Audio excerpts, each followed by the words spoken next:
오늘은 화석화된 신앙을 녹이라, 화석화된 신앙을 녹이라 라는 제목으로 하나님의 말씀을 증거하도록 하겠습니다.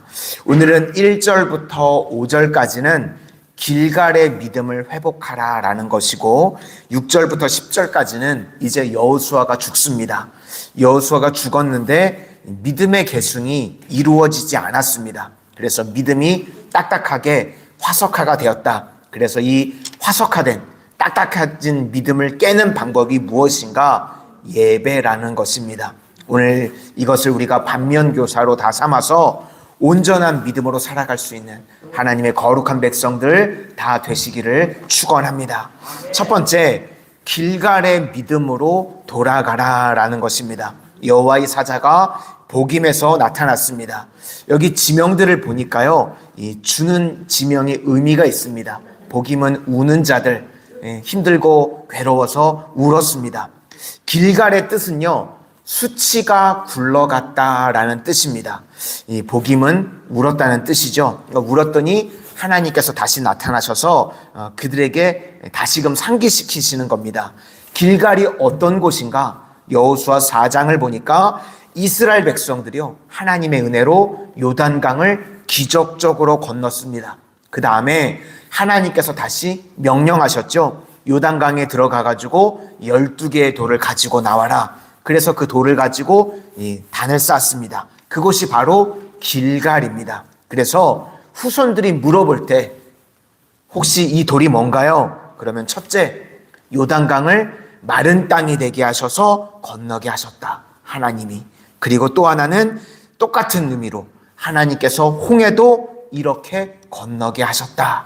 이걸 계속 기억하라는 겁니다. 그러면서 결론적으로 우리가 이렇게 땅을 얻고 승리하게 되었던 것, 하나님의 손이 강하기 때문에 우리가 승리했던 것이다. 그것을 되새기는 것, 그것이 길갈이라는 것입니다. 그래서 우리가 원래는 종의 수치가 있었는데 하나님께서 그 모든 수치를 굴러가게 만드시고 승리하게 하셨다.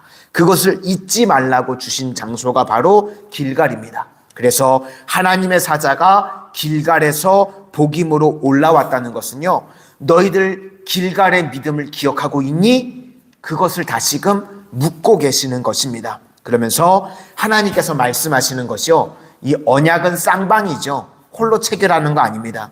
내가 맹세한 땅도 주었고 언약도 지켜주었는데, 그러면 내가 너희들에게 요구했던 것 너희들은 지켰니? 라고 물으시는 겁니다. 원주민들과 언약도 맺지 말고 우상 숭배하는 것들 다 제단 박살내고 오직 나만 너희들 섬기라고 했는데 그거 제대로 지켰니 안 지켰니? 하나님께서 물으시는 겁니다. 너희들 제대로 지키지 않으니까 너희 인생들 가운데 가시와 올무가 그치지 않는 거야.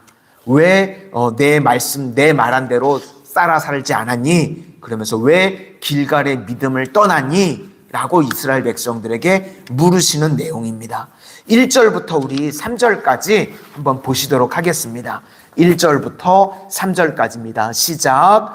여호와의 사자가 길갈에서부터 복임으로 올라와 말하되, 내가 너희를 애굽에서 올라오게 하여 내가 너희의 조상들에게 맹세한 땅으로 들어가게 하였으며, 또 내가 이르기를 내가 너희와 함께한 언약을 영원히 어기지 아니하리니, 너희는 이 땅의 주민과 언약을 맺지 말며 그들의 제자들을 헐라하였거늘 너희가 내 목소리를 듣지 아니하였으니 어찌하여 그리하였느냐? 그러므로 내가 또 말하기를 내가 그들을 너희 앞에서 쫓아내지 아니하리니 그들이 너희 옆구리에 가시가 될 것이며 그들이 너희에게 올무가 되리라 하였노라. 그러니까 하나님께서 말씀하시는 것이, 왜 길갈의 믿음을 잃어버렸니? 너희들 이것이 문제다 라고 말씀하시는 겁니다. 그러므로 모든 어려움을 회복하기 위해서 길갈의 믿음으로 다시 돌아가야 된다. 그 말씀을 이스라엘 백성들에게 하시는 겁니다. 우리도 마찬가지죠. 우리 성도님들 평생에 길갈의 믿음을 잃어버리지 마시기를 바랍니다. 우리는요, 내 힘으로 사는 것 아닙니다.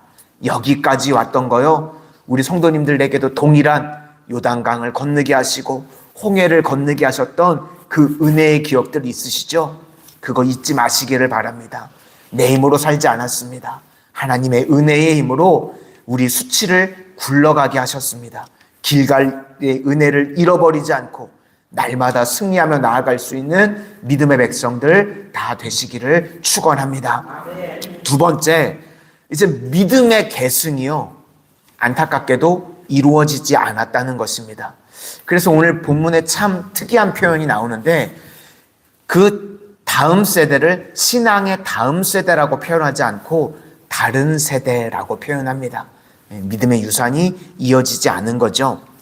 우리가 신앙을 다음 세대들에게 전달할 때요, 이 문자적으로 전달을 해야 됩니다. 그것은 이제 굳어져 있는 거죠. 딱딱한 덩어리인데 그것을 녹여서 전달을 해야 되는데, 그걸 녹일 수 있는 게 무엇인가? 예배라는 것입니다. 여호수아와 같이 이 체험적 신앙이 있었던 사람들이 이제 떠나가니까 다음 세대들이요, 신앙이 변질이 되더라는 것입니다.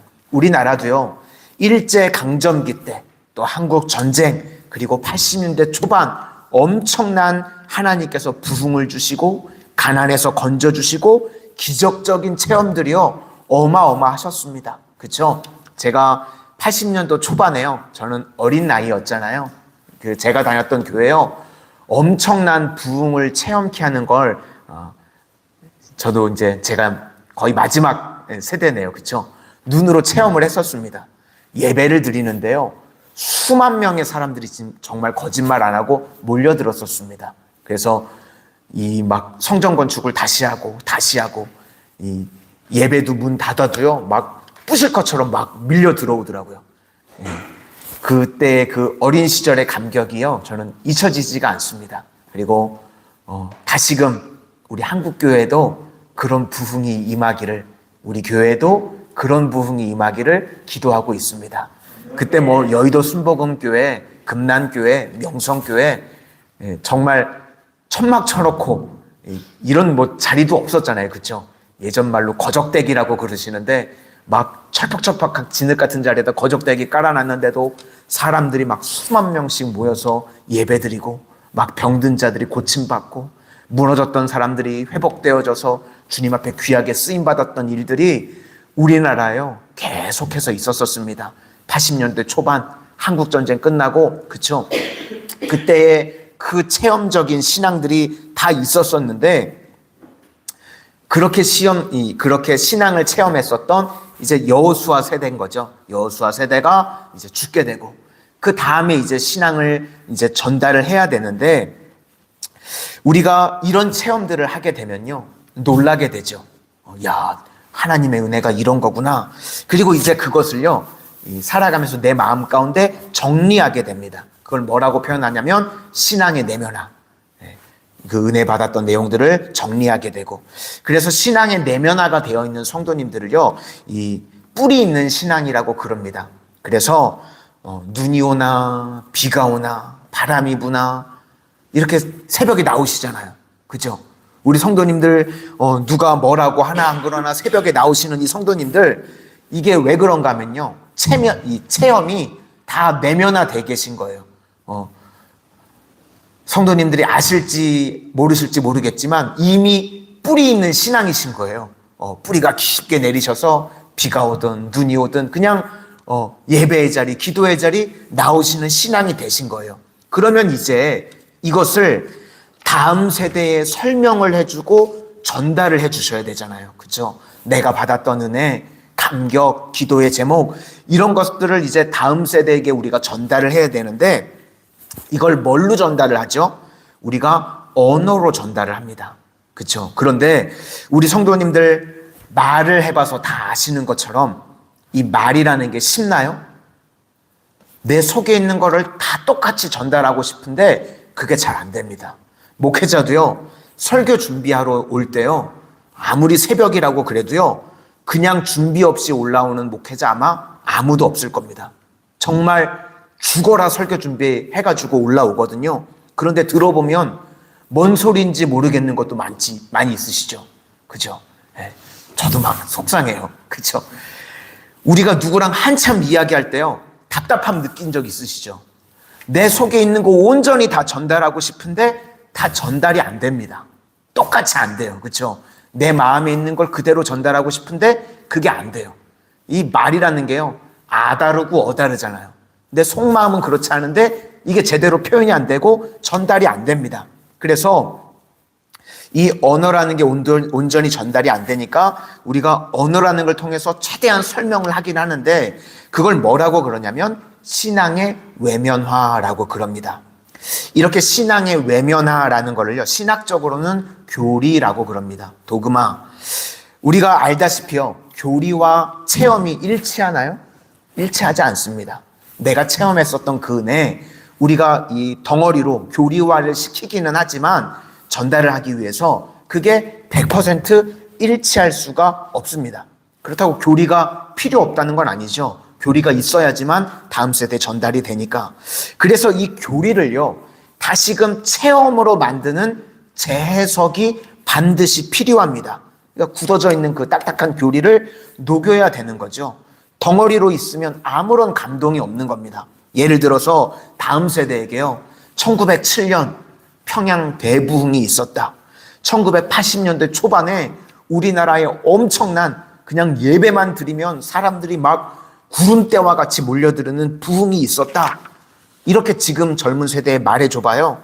긴가민가합니다. 이야기는 들었어요. 맹맹하죠. 전혀 체험이 없으니까.